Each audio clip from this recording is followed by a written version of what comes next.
आज का महानगर में आपका स्वागत है। हमने आपको सुबह एक खबर बताई थी जिसमें राम मंदिर की मूर्ति की प्राण प्रतिष्ठा की पूर्व संध्या पर मुंबई में मीरा रोड पर रविवार रात को कार और मोटरसाइकिल से एक रैली निकाली गई थी। इस दौरान धार्मिक नारे लगाते हुए दो समुदाय में विवाद हो गया था और फिर माहौल बिगड़ने जैसी स्थिति निर्माण हो गई थी, पर पुलिस ने वक्त रहते पूरे घटनाक्रम को नियंत्रित किया और इस मामले में पुलिस ने 13 लोगों को अरेस्ट किया है। इस घटना को लेकर महाराष्ट्र के उप मुख्यमंत्री देवेंद्र फडणवीस ने पुलिस को कार्रवाई करने के निर्देश दिए थे। उन्होंने दो टूक कहा कि राज्य में कानून व्यवस्था को बिगाड़ने की कोशिश करने वालों को कतई बर्दाश्त नहीं किया जाएगा। उनके खिलाफ सख्त से सख्त कार्रवाई होगी। डिप्टी सीएम के एक्शन में आते ही पुलिस भी एक्टिव हुई और 13 लोगों को अरेस्ट किया है।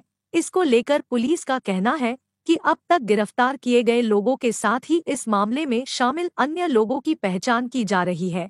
इसके लिए घटनास्थल के आसपास लगे सीसीटीवी कैमरे खंगाले जा रहे हैं। पुलिस ने इस मामले में क्या जानकारी दी है वो भी हम आपको सुना रहे हैं। ट्वीट केले सर भाईंदरच्या संदर्भातलं नेमकं काय त्याचं स्टेटस आहे सध्याचं? त्याच्यामध्ये 13 आरोपींना अटक केलेली आहे। सीसीटीव्ही फुटेज तपासून जे लोक त्या ठिकाणी पाहायला मिळत आहेत त्यांच्यावर कारवाई होणार आहे आणि कुठल्याही परिस्थितीत अशा गोष्टी खपवून घेतल्या जाणार नाही। अत्यंत कडक कारवाई ही त्या ठिकाणी केली जाईल आणि जे लोक अशा प्रकारे उर्दंग करतायत, अतिक्रमण करतायत, वेगवेगळ्या प्रकारे त्या ठिकाणी अवैध बांधकामं करतायत, अवैध धंदे करतायत, या सगळ्यांवर कारवाई केली जाईल। दरवांगी आणि मराठी आंदोलन बातम्या दाखवू नये असं सरकारने सांगितलं असं बोललं जातं, काय त्यात तथ्य आहे?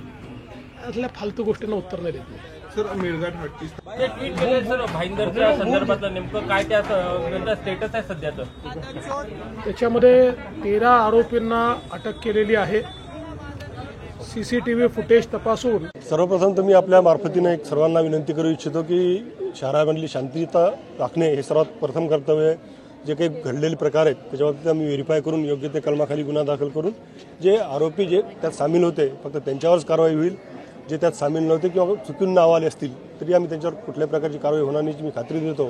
परंतु सर्वप्रथम आमचं कर्तव्य आहे की शहरात शांती आधी निर्माण करणे महत्त्वाचं काम आहे, कारण अशांत वातावरणामध्ये आम्हाला सुद्धा इन्व्हेस्टिगेशन आणि तपास करण्यामध्ये बऱ्याचशा अडचणी निर्माण होतात। पण मला खात्री आहे की आपण सगळेजण कॉपरेट करा आणि आपल्या माध्यमातून सर्व जे सुज्ञ नागरिक आहेत ते सुद्धा कॉपरेट करतील आणि आपण सर्वजण मिळून या शहरामधली शांती जी शहराचा इतिहास आहे याच्यापूर्वी कधी लॉ अँड ऑर्डर प्रॉब्लेम या शहरामध्ये अशा प्रकारचा झालेला नाही। जो काही इन्सिडेंट झाला त्या इन्सिडेंटच्या बाबतीत आम्ही निश्चितपणे सखोल चौकशी करतोय। आम्ही त्यात जे काही कलमान्वये आवश्यक आहे त्या कलमान्वये गुन्हा दाखल करून जे आरोपी त्यात इन्व्हॉल्व आहेत त्यांच्याविरुद्ध आम्ही नक्कीच कारवाई करू। आतापर्यंत किती अटक केली?